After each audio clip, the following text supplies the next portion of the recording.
Fighting gangs in Greenville, what police are doing to keep teens off the streets and out of jail. A convenience store worker shot and killed. 20 years later, the killer is still out there, the latest in a cold case investigation. Plus, voter ID in North Carolina. The Senate introduces its version of the controversial bill. More on what that means. And a 10-year-old hero. How a lesson learned at school saved a local girl's family. Your News at 6 starts right now. This is 9 on your side at 6. Good evening. Thanks so much for inviting us in tonight. I'm Jeff Varner. Lost and hopeless. They are roaming the streets and turning to a life of crime. That's how Greenville Police Chief Hassan Aden describes the children most attractive to gangs looking for new members, and he's working to do something about that. Katie Banks is joining us live in Greenville now with more on some new initiatives. Katie. Yeah, Jeff, this is just one of many things Greenville police are rolling out following last weekend's fatal gang-related shooting that happened right here in this neighborhood. The new programs will target teens and aim to stop crime before it starts. It's so easy for them to be influenced because that's all that you see out here on the streets now. Every block they turn is somebody saying they're part of some gang. They want to fit in, and I have to teach them it's okay not to fit in. Felissa Belcher says the threat of gang recruitment is an unfortunate reality for the oldest of her 5 children. She hears stories of gang violence near their neighborhood and sometimes fears for their safety. Yes, that's very scary to know that that's going on. With 18 known gangs in Pitt County alone and 650 statewide, it might be easier than you think for gang members to recruit your child. Acceptance, caring, love, all which is false. But that's what they offer. And it's a very seductive process to bring someone into a gang. Greenville Police Chief Hassan Aden says he wants to get involved before it gets to that point. So in addition to existing crime prevention programs aimed at younger children, he now plans to launch 2 new initiatives that target at-risk teenagers and create positive interactions with officers. And some mentoring type of environments which can aid them in making the right decisions, or to have someone to call if they're faced with a tough decision. As for Belcher, she's hopeful the new programs will keep teenagers on the right path and out of jail. If they're there in a positive setting, they can only learn positive things. These 2 new programs are set to launch this fall. Hassan Aden says that it's going to work as if the SROs in the school are helping pick out the most at-risk teenagers to participate. And in terms of money, these programs will not cost taxpayers anything extra. In Greenville, Katie Banks, 9 on your side. Katie, thank you very much for that. Crime always higher on these warm days. This one, absolutely no exception. Meteorologist Patrick Ellis is in for David tonight. Patrick, it is hot, hot, hot. Yeah, it is definitely hot out there. Temperatures have been in the low 90s today. Heat indices near 100 degrees across eastern North Carolina, but that's just typical for this time of the year. We're running about 3 degrees above normal for this time of the year. Let's go ahead and show you what's going on outside. Here's a live look from the Hampton Inn Skycam looking back towards the northeast along Greenville Boulevard. Not very much going on. It is still hot out there across eastern North Carolina this evening. Temperatures right now 93 degrees in Greenville as well as Washington. 89 degrees currently for New Bern. We've got a few showers on radar, but not very many as we go through the next couple of hours. One out along Highway 94, North Carolina Highway 94, just a touch north of Fairfield and Lake Mattamuskeet and to southern portions of Tyrrell County and also northern portions of Hyde County. But overall, not expecting very many more showers as we go into the next couple of hours. Temperatures falling out of the 90s into the 80s and eventually upper 70s by 11 o'clock with slim chance for a shower or thunderstorm as we go to the next couple of days. Increasing rain chances as we head through the latter half of the weekend. Talk about that in a few minutes. All right, Patrick, thank you very much. A controversial voter ID bill will pass the North Carolina General Assembly this year. That's the prediction of the State Senate Rules Committee chairman. The Senate revealed its plan today for requiring people to show photo ID before they can vote in person. It sets out 7 qualifying forms of identification. It does not include university-issued IDs like the House's plan. No word on when lawmakers will actually take the vote. The president of the embattled North Carolina Rural Economic Development Center is stepping down. Billy Ray Hall announced his retirement today. His departure comes after the release of a state audit that showed the taxpayer-funded nonprofit failed to provide proper oversight of millions in grants while paying Hall too much money. That audit questioned Hall's $221,000 a year salary and another $241,000 in a special account to be paid as severance. New Bern Mayor Lee Bettis is getting more time before a required court hearing. He was set to appear in court today, but his attorney and a special prosecutor met with the judge to push that date back. He'll now go to court in October. Police arrested Bettis for DWI back in May. He had no alcohol in his system at the time, but toxicology reports show a drug used in Xanax was in his system. A couple of days later, you'll recall the mayor's wife called 911 saying he had assaulted her. A Craven County woman charged with a hate crime made her first appearance in court today. She's accused of assaulting another woman and calling her an ethnic slur. But as 9 on Your Side's Madeline Wright reports, the situation started with a punch. 38-year-old Mary Severance went before a judge in Havelock for her ethnic intimidation and assault charges. She's accused of calling 29-year-old Heather Taylor the N-word and trying to tase her. I'm very anxious to go ahead and get this over with. Despite her charges, Severance says she's not the aggressor, Taylor is. Police say Taylor punched Severance's daughter Treasure in the face at a Havelock parking lot on May 11th. She hit me pretty hard. Honestly, like, you could hear the fact that I was hit pretty hard. Severance says seeing her daughter attacked made her lash out at Taylor, but she denies using ethnic slurs or a taser. When she punched the crap out of my child's face, and to come to find out, I had to speak with all of the children, and I didn't think that I did, and I was pretty confident that I did not. Taylor says the reason she got into a confrontation with Treasure and her mom in the first place is because she says the two were making fun of Taylor's overweight daughter here at the King Super buffet. Every time this girl walked past my daughter, she dropped the F-bomb, called her fat bees. Police charged Taylor and Severance with assault. They both made their first court appearance the same day. Taylor didn't want to go on camera, but this is what she told me back in May. This is all a racially motivated event. Was called 50 times. It's so much that a person can take before they snap. And believe me, Treasure, I did not mean to hit you. I really wanted to hit your mother. Both women have hired private attorneys to handle their case, and they maintain their innocence. In Havelock, Madeline Wright, 9 on Your Side.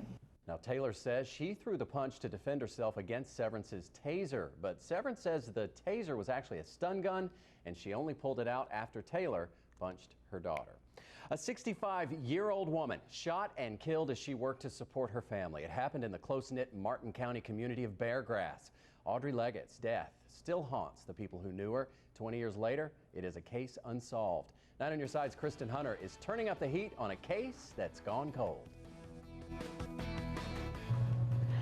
Killed Audrey Leggett and why? Investigators have worked tirelessly to come up with answers to those questions, but the leads have come up dry and the case is now cold. Still, family and friends hold on to Audrey's memory and the hope that one day her murder will be solved. May 30th, 1993. It started off as a quiet day in the small Martin County town of Beargrass. Most days were. Now Mayor Charlotte Griffin grew up here. And everybody knows everybody. Everybody kind of looks out for everybody. But that afternoon, a sinister soul somehow managed to blend in. A perfect stranger, perhaps, or was it someone they knew? It's a day that will stay with the town of Beargrass forever. We don't have things happen here. And that's the truth, not normally. And people need to know that. So this was just such a rarity, such an unbelievable occurrence, you know, and it still really hurts. It hurts everybody. It was a little after lunchtime, Memorial Day weekend. 65-year-old Audrey Leggett was working at the popular hangout Cherry's Cupboard. Then store owner Jerry Cherry was with her that day. She was a boss. She let everybody know where to stand, you know. She was good for the store.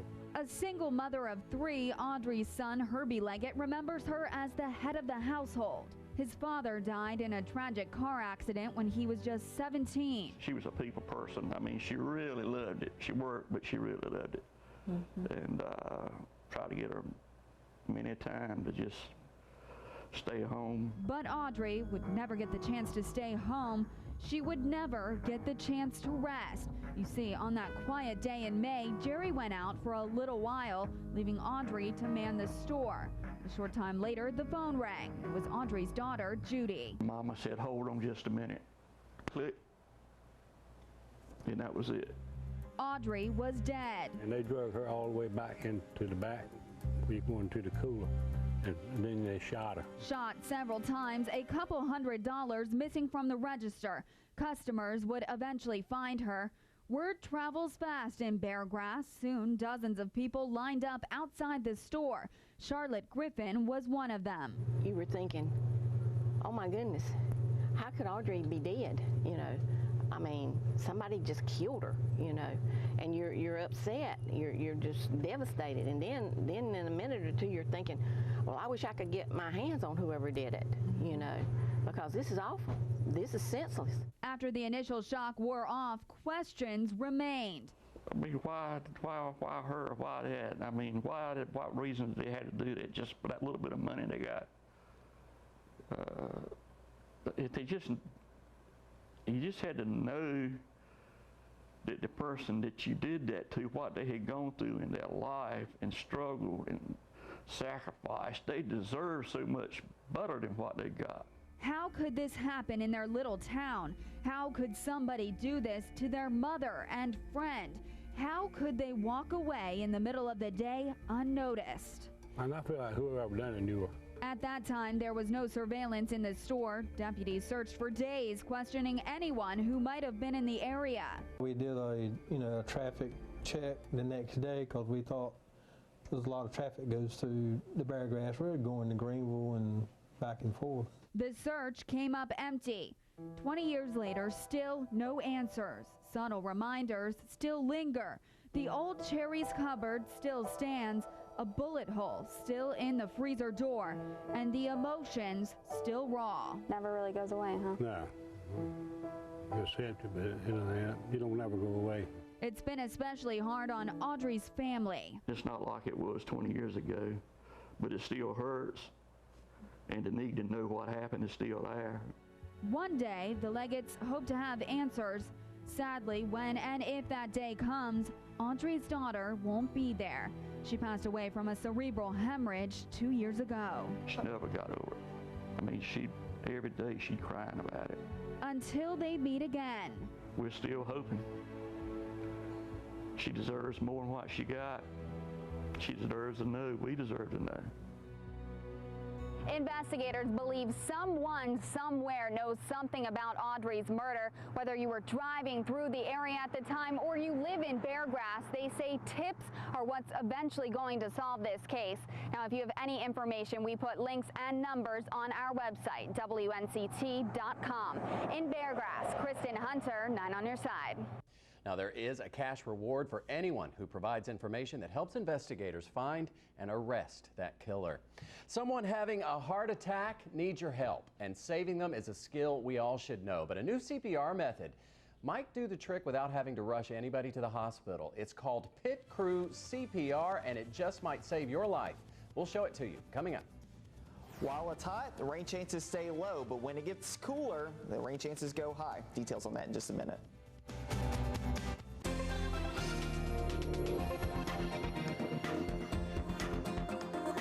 Many of us seeing any relief from the heat today as far as from rain showers across eastern North Carolina, but as we go into the next couple of days, things are going to be changing and more rain showers back in the forecast, and unfortunately that is the case as we go in towards the latter half of the weekend. Let's go ahead and look at Live Viper 9. Not very much going on right now. A few showers back off to the west of I-95 for the most part. We've got one lone shower into northern portions of Hyde County, also southern Tyrrell County, out along Highway 94, and also one lone shower out towards Highway 45 and Highway 264 out towards the Ponzer community.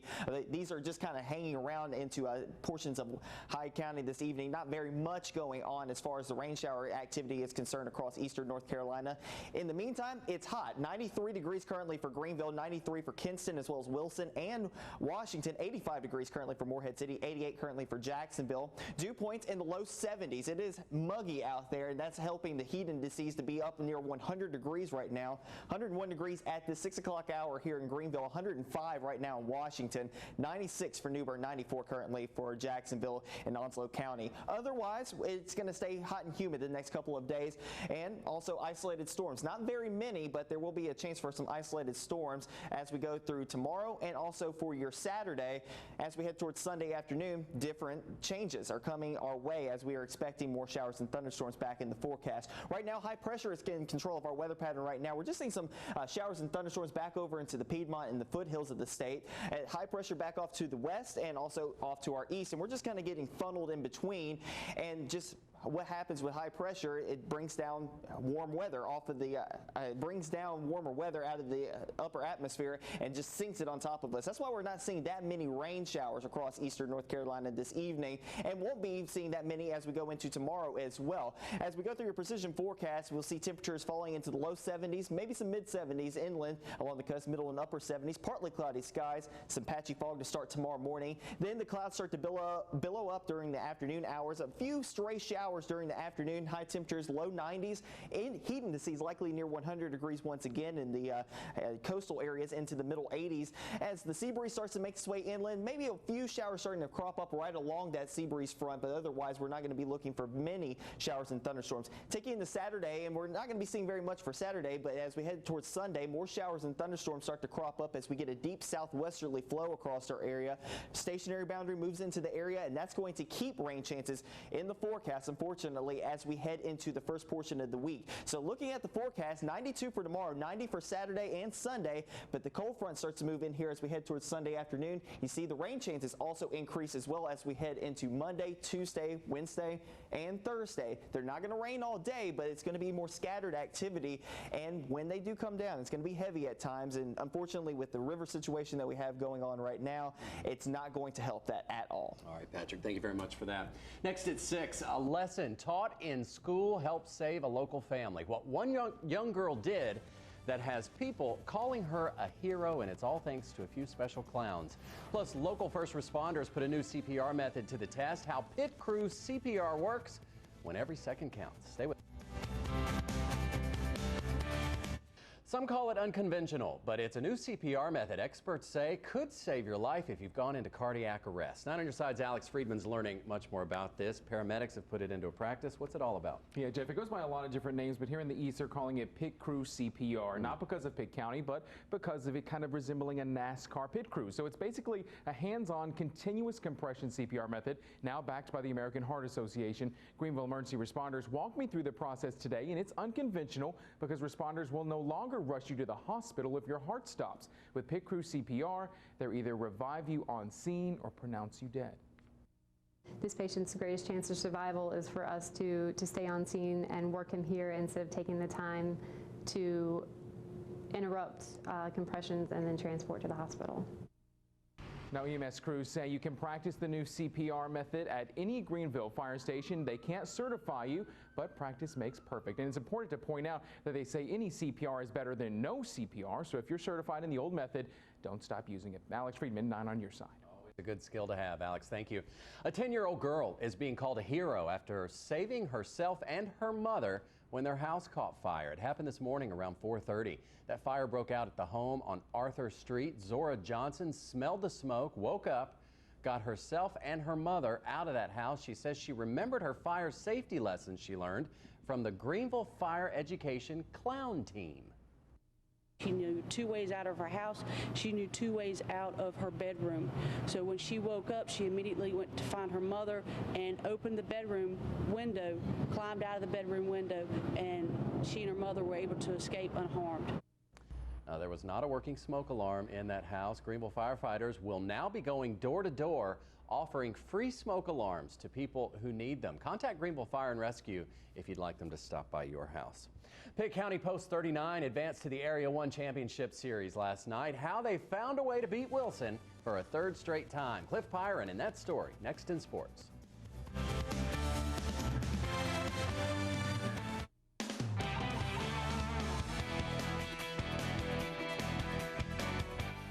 Watch out, Garner, as a hot Pitt County Post 39 is headed to the Area 1 Championship. They were bitter rivals during the high school baseball season, but Pitt County Post 39 has put away their differences and come together for a great postseason run. Last night, Pitt County completed their sweep of Wilson, and now they find themselves just one series away from the state tournament. Let's show you how they got it done in Rocky Mount last night. We pick it up in the 5th inning. It's Ben Blackwell here with a double down the third baseline as Pitt County looks to extend their 2-0 lead. Tyler Abels, he would do just that. Little chopper up the middle here.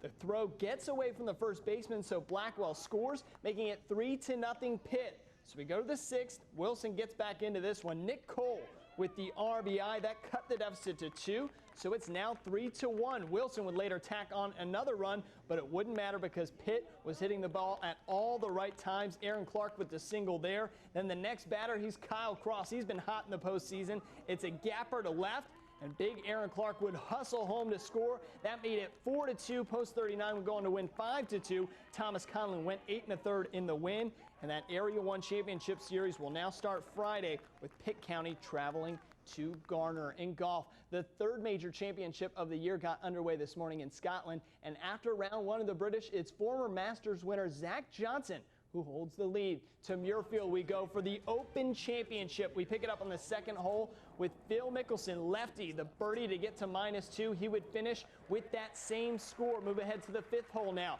Brant Snedeker here, of course. His college coach, ECU current golf coach Press McFall, makes birdie, finished at 3 under par. One player who really struggled was Rory McIlroy. He hasn't played well in a while. He ended up at +8.